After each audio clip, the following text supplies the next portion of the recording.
الحمد لله رب العالمين والصلاة والسلام على رسوله الكريم أما بعد فأعوذ بالله من الشيطان الرجيم بسم الله الرحمن الرحيم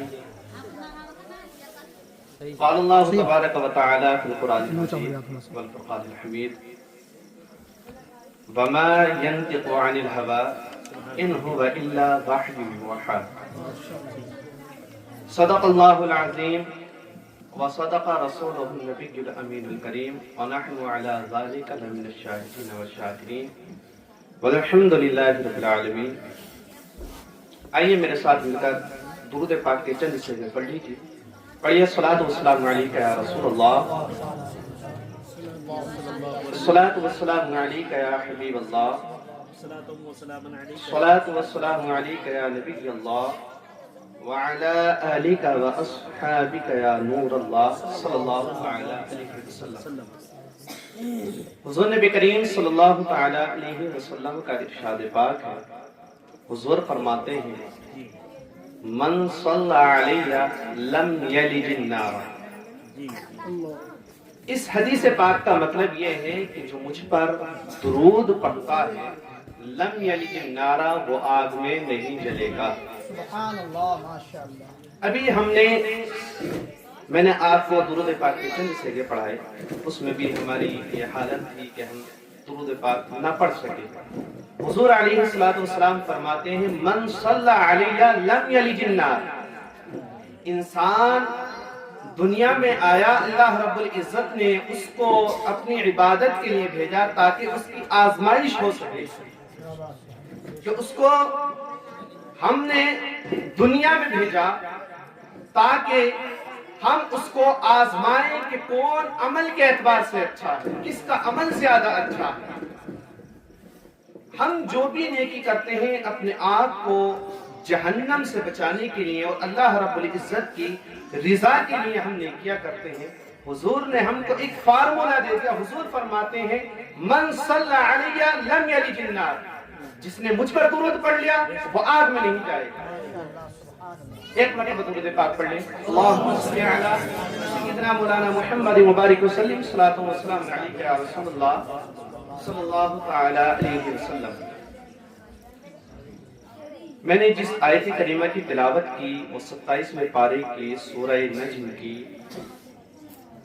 ابتدائی آیات میں سے ایک ہے. اللہ رب العزت ارشاد فرماتا ہے وَمَا يَنْتِقُ عَنِ الْهَوَىٰ إِنْ هُوَ إِلَّا وَحْيٌ يُوحَىٰ. اس آیت کریمہ کے متعلق کہ اللہ رب العزت نے اپنے حبیب صلی اللہ تعالی علیہ وسلم کے شان میں کیا بیان فرمایا ہے، حضور صلی اللہ تعالی علیہ وسلم کا جو کلام ہے، حضور جو گفتگو فرماتے ہیں، اس کی کیا اہمیت ہے، وہ میں بعد میں آپ کے سامنے پیش کروں گا. چند تمہیدی باتیں میں آپ کے سامنے بیان کرتا ہوں. ہم مختلف بیانات، مختلف تقاریر سنتے رہتے ہیں جس میں ہم کو دنیا میں آنے کا مقصد اور دنیا سے جب ہم جائیں گے تو ہمارے ساتھ ہونا کیا ہے، یہ سب ہم سنتے رہتے ہیں. ہمارے علماء اکرام، ائمہ اکرام ہم کو بتاتے رہتے ہیں. خود اللہ رب العزت نے قرآن پاک میں متعدد جگہ پر ارشاد فرمایا. اللہ رب العزت 18ویں پارے میں ارشاد فرماتا ہے، سورہ نور سے پہلے ہے. اللہ رب العزت ارشاد فرماتا ہے افحسبتم انما خلقناکم عبثا وانکم الینا لا ترجعون. کیا تمہارا یہ گمان ہے کہ ہم نے تم کو بیکار بنایا اور تم کو ہماری طرف لوٹنا نہیں ہے. اور بھی متعدد جگہ پر اللہ رب العزت دنیا میں آنے اور آخرت کی طرف جانے کے بارے میں بتا رہا ہے. اس دنیا میں آنے کا اصل مقصود اللہ رب العزت کی عبادت اور اس کے پیارے حبیب صلی اللہ تعالی علیہ وسلم کی اتباع ہے، اور حضور نبی کریم صلی اللہ تعالی علیہ وسلم کی محبت اپنے دل میں ڈالنا ہے. اللہ رب العزت قرآن پاک میں ارشاد فرماتا ہے، جس کا مفہوم میں آپ کے سامنے پیش کرتا ہوں. اللہ رب العزت نے اپنے حبیب سے فرمایا اے محبوب آپ اپنے امتیوں سے فرما دیں قُلْ إِن كُنْتُمْ تُحِبُّونَ اللَّهَ فَاتَّبِعُونِي. اے محبوب آپ اپنے امتیوں سے فرما دیں کہ اگر تم اللہ کی محبت کا دعویٰ کرتے ہو، اللہ رب العزت کی عبادت کرنے کا، اس کو پسند کرنے کا دعویٰ کرتے ہو، تحبون اللہ فاتبعونی، تو محبوب فرما دیں کہ یہ آپ کی اطاعت کریں، میری اطاعت کرو۔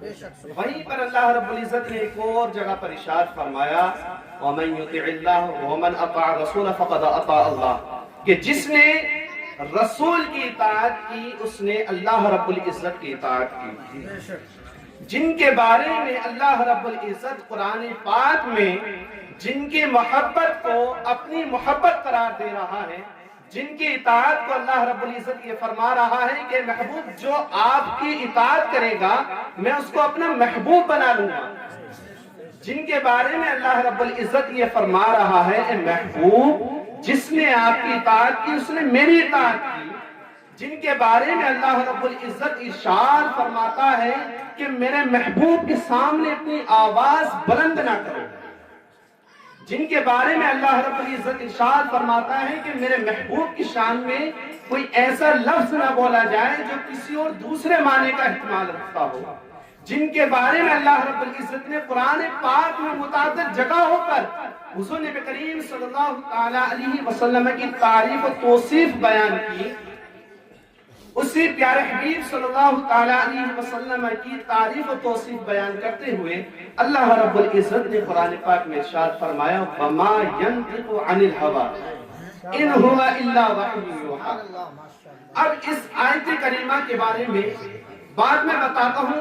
حضرت ضماد بن ثعلبہ رضی اللہ تعالی عنہ یہ ایک صحابی ہے، یہ اپنی زندگی کا ایک واقعہ بیان کرتے ہیں کہ ابھی میں ایمان نہیں لے کر آیا تھا، میں نے محمد صلی اللہ تعالی علیہ وسلم کے بارے میں سنا کہ انہوں نے نبوت کا دعویٰ کیا ہے، وہ اعلان کرتے ہیں کہ میں اللہ کا نبی ہوں، اللہ ایک ہے، معبود ایک ہے، اسی کی عبادت کی جائے۔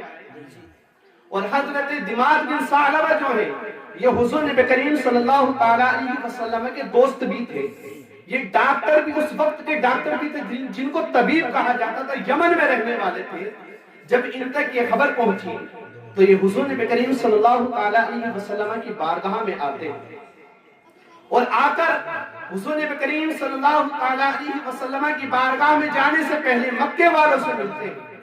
مکہ والے کہتے ہیں کہ محمد کے پاس مت جانا، وہ مجنون ہو چکے ہیں، معاذ اللہ، وہ مجنون ہو چکے ہیں، ان پہ جنات کا اثر ہو چکا ہے۔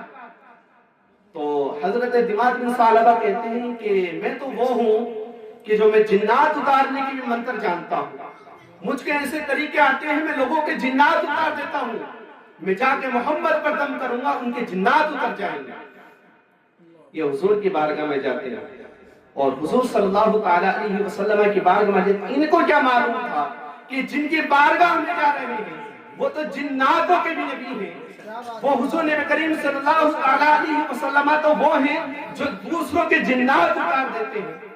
حضور کی بارگاہ میں پہنچتے ہیں اور حضور علیہ السلام سے کلام کرتے ہیں۔